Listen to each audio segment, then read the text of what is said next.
केल्यावर 22 येईल का? 17 मध्ये 6 मिळवल्यावर 22 येतात का? नाही. 17 आणि 6 23 येतात. म्हणजे आपल्याला 17 अधिक 6 करता येणार नाही. मग काय करायचं? 17 गुणिले 6 हे तर खूप मोठं येईल. 17 गुणिले 6 याचं उत्तर खूप मोठं येईल. म्हणजे हे सुद्धा आपल्याला ही सुद्धा क्रिया करता येणार नाही. मग काय करायचं? याचा जर वर्ग केला 17चा वर्ग अधिक 6चा वर्ग किंवा 17चा वर्ग वजा 6चा वर्ग हे सुद्धा उत्तर येणार नाही. कारण 17चा वर्ग 6चा वर्ग अजून ही 22च्या मोठी संख्या जाईल. म्हणून हे पण आपल्याला घेता येणार नाही आणि हे पण आपल्याला घेता येणार नाही. मग काय करायचं? बघा आता उरली वजाबाकी. 17तून 6 काढायचे, किती उरतात? 11 उरतात. मग 11 इथं 22 आहे, 11च्या पड्यात 22 आहे की नाही? मग 11ला जर आपण 2 ने गुणलं तर किती येतात? 11 गुणिले 2 बरोबर 22. आता हे बरोबर आलं बघा हे एवढं. मग काय करायचं? आता असंच आपण ह्याला पण करून बघायचं येतंय का? काय करायचंय? पहिल्या संख्येतून दुसरी संख्या वजा करून बघायची. 48 वजा 5 किती येतील? 48 वजा 5 43.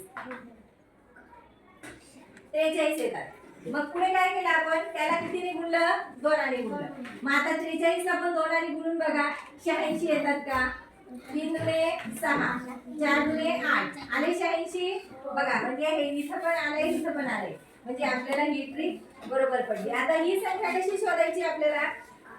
बघा याची वजाबाकी करून त्याला 2 ने गुणलं तर आपल्याला ही संख्या मिळते. म्हणजे याला अशी संख्या शोधायची की कितीने त्या संख्येला जर 2 ने गुणलं तर 112 येतील. मग आपण उलट क्रिया करायचं. 112 ला जर आपण 2 ने भागलं तर मिळणारी संख्या आपल्याला ती असेल की ज्याला 2 ने गुणल्यावर ही संख्या येईल. है की नाही? म्हणजे उलट क्रिया. भागाकार केला तर आपल्याला ती संख्या मिळते आणि त्या जी मिळालेली संख्या त्याला जर 2 ने गुणलं तर ही संख्या मिळते 112. मग काय करायचं? 2 ने भागायचं. किती उत्तर येईल बघा? हा 2 पंचे 10 आणि 2 सकून 12 म्हणजे किती आले? 56. हा म्हणजे 56 गुणे किती होतात? 112. मग वरती काय आहे? आता या आपण 56 गुणे 112. मग त्याच्यामधून आपण 3 या 56 मध्ये 3 मिळवायचे. 56 मध्ये 3 मिळवायचे किती येतात? 59. मग आता बघा 59 मधून 3 गेले.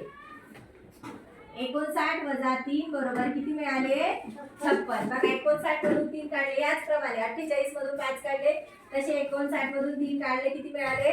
56. 56 ला 2 ने गुणाकार केल्यावर किती आले? 112 आले. बघा अशा प्रकारे आपण शोधलं. आता ही क्रिया लक्षात आली का तुमची? आपण काय केलं? 56 गुणिले 2 केले तर 112 मिळतात आणि 112 ला 2 ने भागलं तर आपल्याला काय मिळतं? 56 मिळतं. अशा प्रकारे हे गणित आपण शोधायचंय आणि उत्तर ह्या रिकाम्या चौकटीत आपण 30 संख्या शोधायची आहे. अशा वेगवेगळ्या क्रिया संख्येवरच्या क्रिया करून बघायच्या.